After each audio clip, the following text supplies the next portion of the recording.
पवन कुमार चामलिंग ने बतौर मुख्यमंत्री रहते हुए जो सबसे शानदार काम किया, अब उसके बारे में बात करते हैं। 2015 में सिक्किम को पूरी तरह से ऑर्गेनिक स्टेट डिक्लेयर किया जाता है। ये कैसे अचीव किया आपने? ऑर्गेनिक स्टेट की कहानी सबसे पहला इसका श्रेय मैं देता हूँ मेरी माँ और बाप को जी। तो मैं किसान परिवार से हूँ, गरीब परिवार से हूँ। मेरी माँ और मेरे बाप, मैं जब छोटा था उस टाइम में वो लोग खेत बाड़ी में काम करते थे और उन लोग का जो पारिश्रमिक जीवन बहुत दर्द मुझे देती थी। और मैं जब बड़ा हुआ तब भी मुझे हमेशा मेरे माँ बाप जब खेतों में काम करते थे तो उसका याद मुझे आती थी। तो मैंने जब बड़ा हुआ अपने काम किया, कुछ अपने काम धंधा किया, मैंने अपने जीवन को आगे बढ़ाते गए। तो उस टाइम में भी वो सीन मेरे दिमाग में रहता था हमेशा कि मेरे बाप, मेरा माँ, मेरे दादा लोग और मेरे गांव के लोग खेती किसान करते हुए और बहुत तकलीफ भरी ज़िंदगी उन लोगों का मैं देखता था और याद आती थी वो। तो मैंने जब मुख्यमंत्री बना तो मैंने सोचा कि ये गरीबों के लिए, किसान के लिए मैं क्या कर सकता हूँ ताकि उन लोगों की ज़िंदगी अच्छी हो, वो लोग का भी जीवन बदले। और मैं मुख्यमंत्री बन गया तो मुझे कुछ तो करना ही है सिक्किम के किसान के लिए, इस तरह का एक सोच मुझे बना। तो किसान के लिए मैंने मदद भी करने की कोशिश की। सरकार जो कर सकती थी मैंने किया भी गवर्नमेंट की तरफ से, और भारत सरकार का जितना प्रोग्राम थे, नेशनल प्रोग्राम, उसको मैंने इम्प्लीमेंट किया, सब कुछ किया। तो ये सब मैंने किया। और ऑर्गेनिक मुझे जब सोच आया कि इसमें एक ऑर्गेनिक करने से हमारे सिक्किम छोटा प्रदेश है और कल्टीवेबल लैंड, जो खेती योग्य भूमि बहुत कम है जी। तो उसको लो वॉल्यूम हाई वैल्यू या तो कम उत्पादन में भी, उत्पादित सामग्री में भी ज़्यादा वैल्यू कैसे मिल सकता है। उसने मैंने सोच के फिर मैंने ऑर्गेनिक स्टेट बनाने से हमारे पहाड़ी जगह में कम ज़मीन है तो वहाँ पर कम ही उत्पादन होगा तो उसका वैल्यू ज़्यादा होगा करके एक सोच के मैंने एक तो ऑर्गेनिक बनाने के लिए मैंने सोच मैंने बनाया। और दूसरा मैंने सोचा कि आज ऑर्गेनिक ये दुनिया में कितना ज़रूरी है हमारे हेल्थ के लिए, हमारे पर्यावरण के लिए, हमारे जीवन के लिए, हमारे भविष्य के लिए।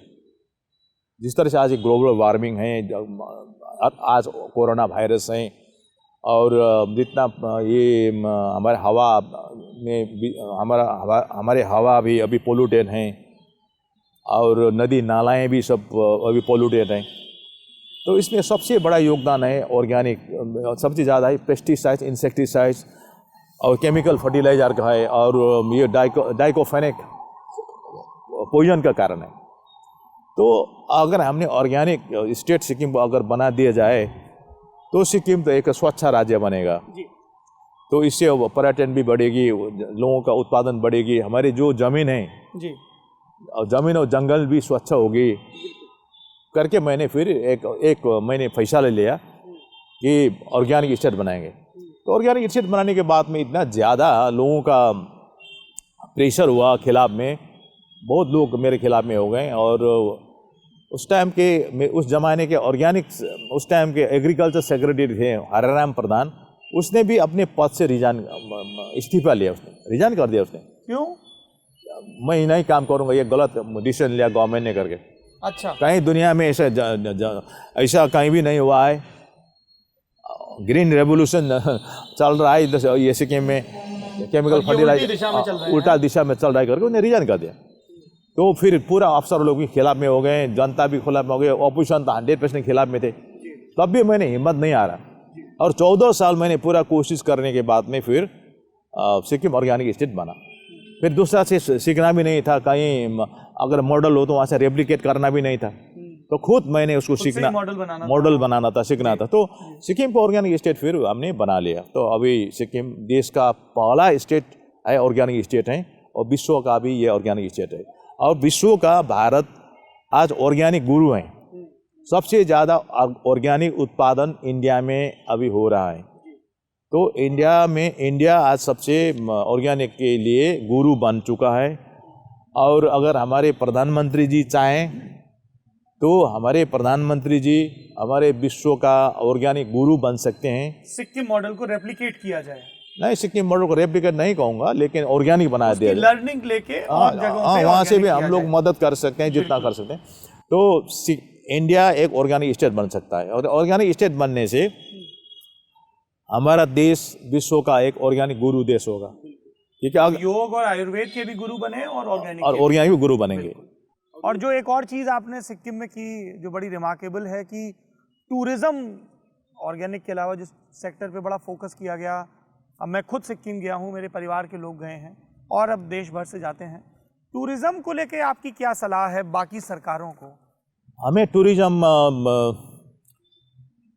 ही एक ऐसा प्रोफेशन है जो दुनिया में एग्रीकल्चर के बाद में सबसे ज़्यादा रोजगारी एम्प्लॉयमेंट दे सकता है, देता भी है अपने सेक्टर में। जी, दे भी रहे हैं, देता है। तो टूरिज्म को बढ़ावा देना चाहिए सरकार को। और टूरिज्म मेरा क्या करें कुछ टूरिज्म में मेरा जो मैंने जो वहाँ सिक्किम में किया, हाँ, मेरा टूरिज्म का सबसे पहला काम मैंने किया